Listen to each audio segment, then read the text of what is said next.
Olá, pessoal! Nesse vídeo eu vou dar uma breve explicação sobre alguns dos conteúdos de inglês dos blocos 6, 7 e 8, de modo a auxiliá-los na feitura das questões. Então acompanhem aqui comigo. Vamos começar falando sobre o futuro com o going to, future going to. É uma outra forma de usar o tempo futuro em inglês. Então aqui eu trouxe uma comparação, uma tabela, onde eu tenho a conjugação do verbo estudar em português, em verde, e em inglês, em vermelho. Então, eu vou estudar, I am going to study. Você vai estudar, you are going to study.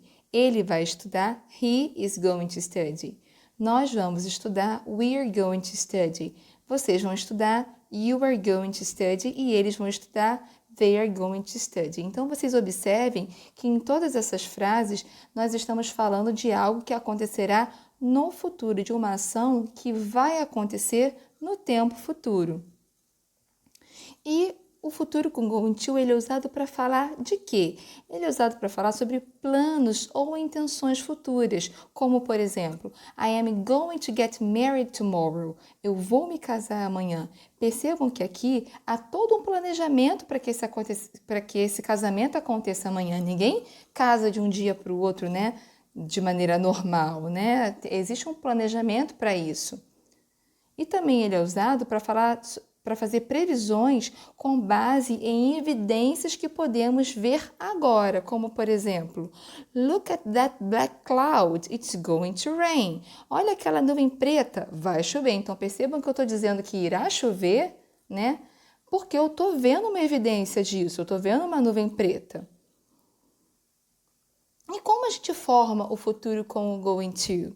É simples, eu primeiro coloco o sujeito, Coloco também o verbo to be no presente, e aí eu coloquei as três formas do verbo to be no presente, que é o am, o are e o is. Eu gosto de colocar sempre juntinhas assim para vocês visualizarem e poderem até gravar um jeito melhor de lembrar dessa forma do verbo to be no presente, que é gravando essa palavrinha amareis, Que aí, gravando a palavra amareis, vocês já gravam essa conjugação do verbo to be no presente. E aí a gente tem, olha, o sujeito mais o verbo to be no presente. Então, nós temos I am, you are, he, she ou it is, we are e they are, fazendo essa conjugação. Depois de colocar o sujeito, depois de colocar o verbo to be no presente, a gente vai colocar o going to e depois o verbo sem o to. E um exemplo de verbo sem o to eu coloquei aqui, o verbo to sleep, que é o verbo dormir. A gente tira o to, vai sobrar o sleep. Verbo to eat, que é comer, tira o to, vai sobrar eat. Então, se eu quero dizer, eu vou dormir, como que vai ficar? Olha, I am going to sleep. Simples assim. E para fazer perguntas usando o going to? É fácil, é só vocês inverterem a ordem, colocar primeiro o verbo to be e depois o sujeito, ficando dessa forma. Primeiro o verbo to be, depois o sujeito, depois o going to e depois o verbo sem o to. E a negativa? Para fazer a negativa, é só colocar o verbo to be na negativa também. Então, aqui nós vamos ter o sujeito no início, depois, ao invés de am, vocês vão ter que ter am not. Ao invés de are, vai ter que ser are not ou aren't. E ao invés de is, vai ser is not ou isn't. E aí, depois o going to e depois o verbo sem o to. Então, deem uma olhada nesses exercícios aqui. Número 22. Mike, espacinho, later. E aí, nós temos entre parênteses o verbo talk, que é para a gente completar, esse espaço usando o verbo talk, que é o verbo conversar, no futuro. Então, Mike não vai conversar depois. Então, como que a gente faria aqui para colocar essa frase no futuro com going to? Nós já temos aí o sujeito, que é o Mike. Então, depois do sujeito, a gente tem que colocar o que mesmo? O verbo to be no presente. E nesse caso, como a gente está falando de Mike, o verbo to be no presente tem que ser o is. E depois é o going to e depois é o verbo talk. Então, procurem aí a opção certa e marquem. Número 23. We, espacinho, the game, E é para a gente completar com o verbo continue, que é continuar. Então, nós vamos continuar o jogo. nós, né? Como é que a gente vai fazer para colocar essa frase aí no futuro com o going to? Observem aí as opções e marquem a resposta certa. 24. A forma interrogativa de you are going. Aqui no caso ficou faltando to, viu, pessoal? You are going to travel abroad. Então, observem aí esse esquecimento, por favor. Alterem aí no bloco de vocês. A frase correta seria you are going to travel abroad, ok? E como que a gente faria para colocar essa frase na interrogativa? Então, lembra que eu falei para vocês que é só trocar e colocar o verbo to be na frente? Então, procurem aí nas opções e marquem a resposta certa. Agora vamos falar um pouquinho sobre comparative, que é o comparativo em inglês. Bom, o comparativo é usado para fazer uma comparação entre dois objetos, animais ou pessoas, mas sempre dois elementos, ok? Então, observe essa figura e olha essa frase. A veterinária é mais alta que a menina. Então, quem ou o que está sendo comparado nesse caso? A veterinária e a menina, correto? E onde está o comparativo nessa frase? O comparativo nessa frase está no mais alta que. Muito bem. E para fazer uma comparação é necessário ter o que, então? É necessário ter dois objetos, ou dois animais, ou duas pessoas, conforme eu já tinha falado com vocês antes.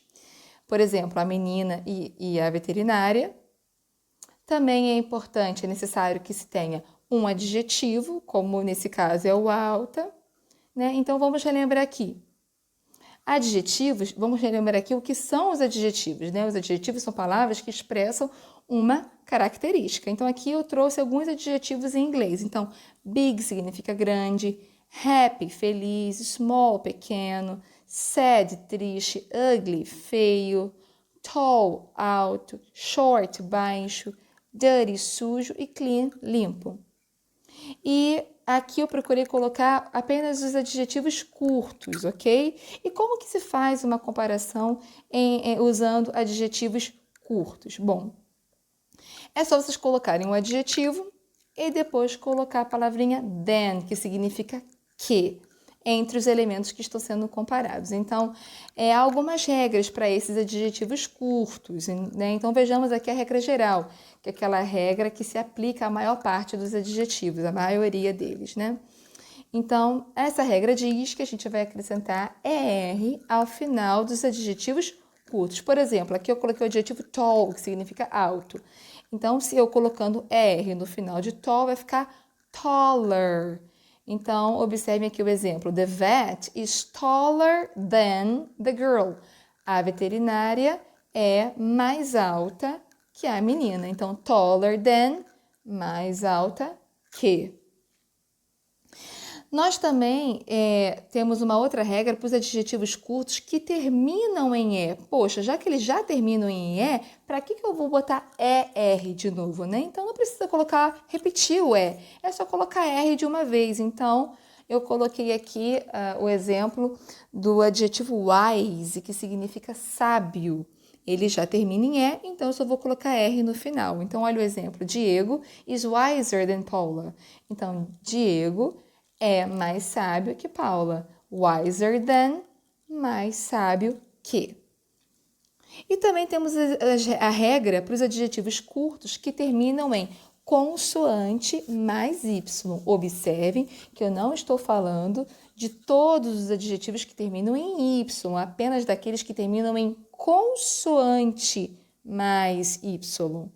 Então, observem aqui o verbo easy, o adjetivo easy, ele termina em Y, ok, só que antes do Y nós temos uma consoante, que é a consoante S. Então, nesse caso, a gente vai tirar o Y e no lugar dele a gente vai colocar IER, ficando dessa forma. Olha, observem aqui o exemplo.